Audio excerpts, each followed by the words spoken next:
if we just got to get it enacted into law someplace, and then people can, with a much simpler process. Let's say, supposing we get it enacted in Oregon. Well, we can change the language where it doesn't have to be this way. It can be just the people of California merely want to join through the Joint Powers Agreement. Don't have to have all this other verbiage. Just that join the Joint Powers Agreement. Now, why this is critical is in Massachusetts, see, we can't put a dollar amount on what we want to raise. It flies against your Constitution. And in California, we can put a dollar amount, and we got a dollar amount, 50 cents per person, which would bring in $20 million. But we can't name the members of the, now what they did is they named me and Cynthia McKinney, and I was just very, very upset over that. But that's the draft that we have. But now what we can do is go back to California, take my name out of it, take Cynthia's name out of it, and do what we have in the text in Oregon and California, which says that the steering committee that is pushing to bring about the enactment of 9/11 Commission, Investigation Commission, that steering committee, which is made up of myself, George. We're going to have 3 people, the key actors in Massachusetts, people from Oregon, people, and I see you with your brain power. You may get it roped in, but it will have a commission somewhere. Then we will solicit across the nation, and now this time we got some visibility.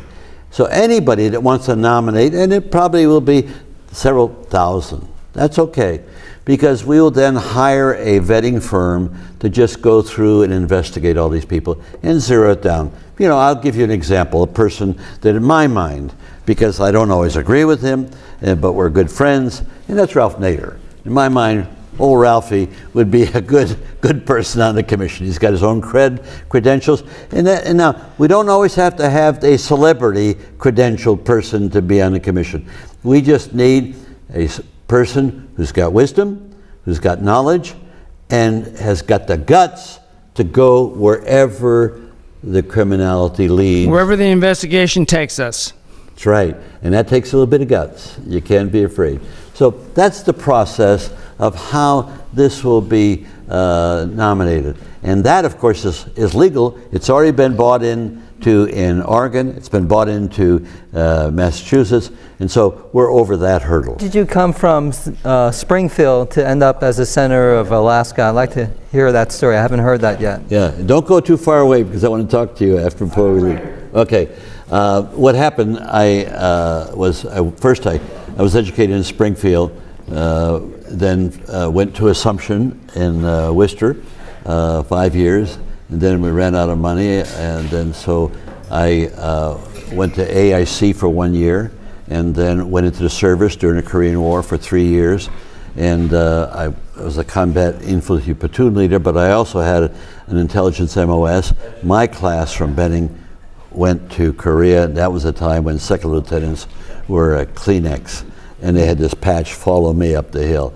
And so, but for the grace of God, I was sent to Europe because of my intelligence background, and served as adjutant for the Communications Intelligence Service, which was so secret we had the CIC, the Counterintelligence Corps, as our cover. Okay. And so I served for 2 years in Europe.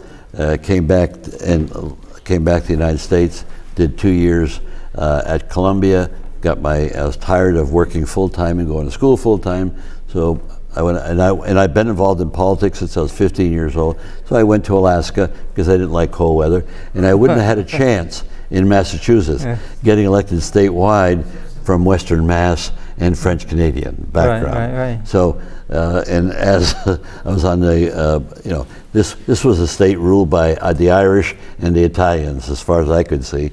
But Alaska offered an opportunity. It was a territory at the time. And as soon as I got there, I ran for the territorial legislature and I lost.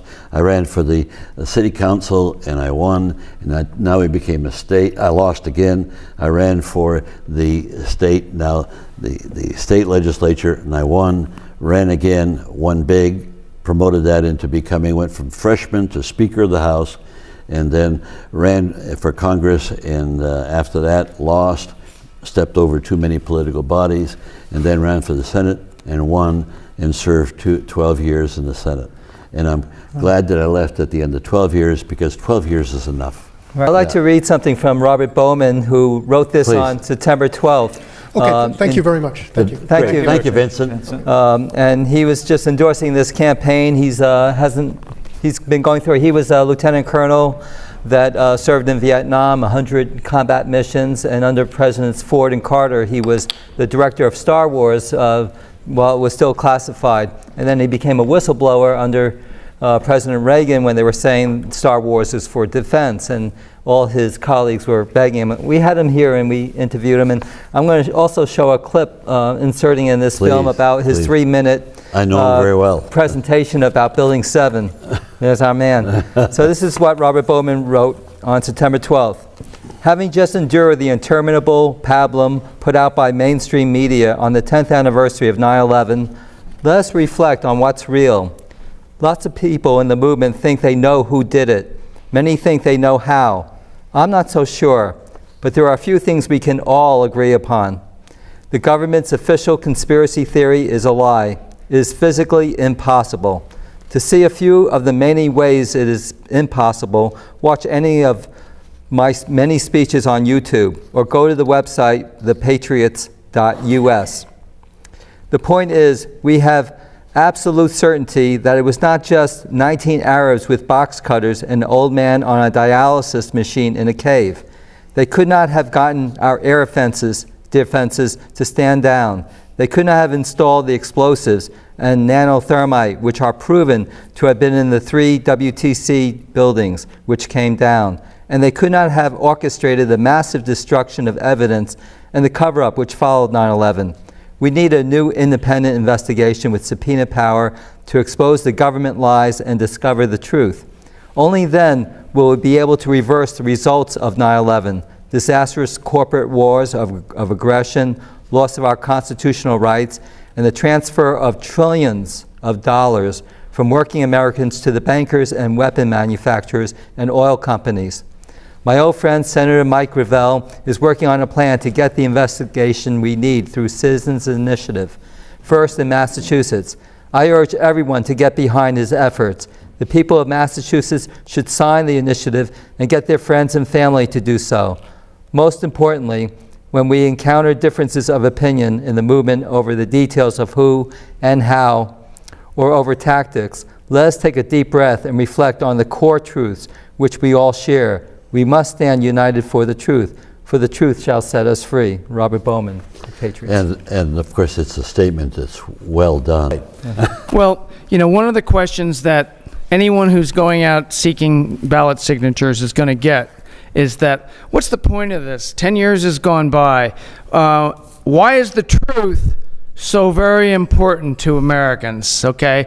That is an issue that will come up again and again, and I'd like to hear you, Senator Gravel, tell us exactly why you think knowing and finding out the truth, why it is so very important. You're right on target with your questions. I addressed that in a paper that I wrote that I think is on our website, 9-11cc.org. It's called An Actionable Plan. And in a second paragraph, it deals exactly with that subject. Because in talking to people, the ordinary person, why do we need this? 10 years have gone by. My God, what's going to happen? And then on the TV program, the radio program on the Monday morning, this guy called in a question. Well, if you succeed and you show criminality, there'll be anarchy in the streets. People will it'll be terrible for our country. Well, let me tell you how terrible it is to be lied to by government. That's what's terrible. And this question, why do we need another investigation? Well, here, Barack Obama answered that question right after he got sworn into office. He said, "We won't look back." Well, boy, that is the greatest disservice you can do to a democracy That's what a leader is doing to destroy our democracy. We don't look back. We don't want the people to know what's going on. Remember when Gerald Ford pardoned Richard Nixon? His excuse was the fix had been in, from my point of view, but his excuse was the American people can't handle the trial of a president. Well, I'll tell you, the American people could not only handle the trial of a president, they would welcome the trial of a president. Because if a president does wrong, then it needs to be brought out and dealt with. And so what I said to this guy on Monday when he said, oh, the truth will destabilize and ruin our country. What's ruining our country are the lies that go from the government to the people, and then the people are then lulled into a militaristic culture that then thinks it's okay to go anywhere in the world and go to war, and that we Americans are so great, we're so triumphant. We need a little bit of humility in this country. We need to recognize that we can make mistakes as citizens, but we know for sure our leaders make mistakes constantly. That's the reason I'm so locked in to direct democracy. I know the only answers to people. And so why we need a new investigation is because we need to inform the American people as to what really went on. And what will that cause? That won't cause anarchy in the streets. What it will cause, a rebirth of freedom in the people of this country, recognizing what Cicero said several thousand years ago, and that is, freedom is participation in power.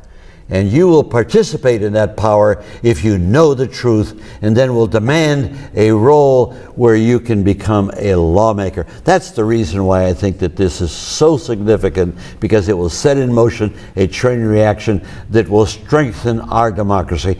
Here, Abraham Lincoln closed his Gettysburg Address by saying, of the people, by the people, and for the people. Well, we have never had, and I don't mean to correct Abraham Lincoln, but we've never had a government by the people. We now create the national initiative. We will, for the first time, have a government by the people, and the people will want this if they realize how bad their leadership is performing. And that's the whole task of why we need a new investigation. The truth, hey, this is from the Bible. The truth will set you free. And, that's correct, thank you. And without a knowledge of the truth, how can any adult in America make an intelligent, well-informed decision? They can't. They can't. And that's the reason why the military-industrial complex and corporate America, which is, of course, Wall Street, have turned around and control our entire society. And a person like, whether it's George Bush, who I had very little respect for his mentality, and then along comes Barack Obama, who gives you hope. And then when I first met him, I had the same conclusion then that I have now. But I voted for him. I had hope, like everybody else, that maybe he's going to do something when he gets it. He didn't. What you see today with Barack Obama, not the speeches, what's evidence, what he does, that is Barack Obama in spades. And make no mistake about it. And he's going to spend $1 billion to get reelected. And of course, we've got the crazies over there that would be on the other side. I mean, we've got a horrible situation staring us in the face. When he gave his jobs speech, same old, but when you flashed up the camera, goes up to the family gallery, and I'm familiar with that gallery, his wife was there. Did you recognize two other people?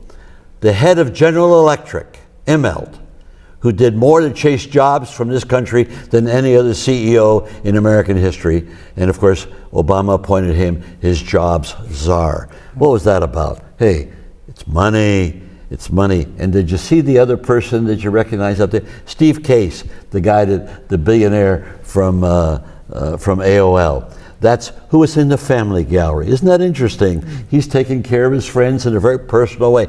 Sit up there with my wife. Know that I care for you. This is politics, corrupt politics at its best.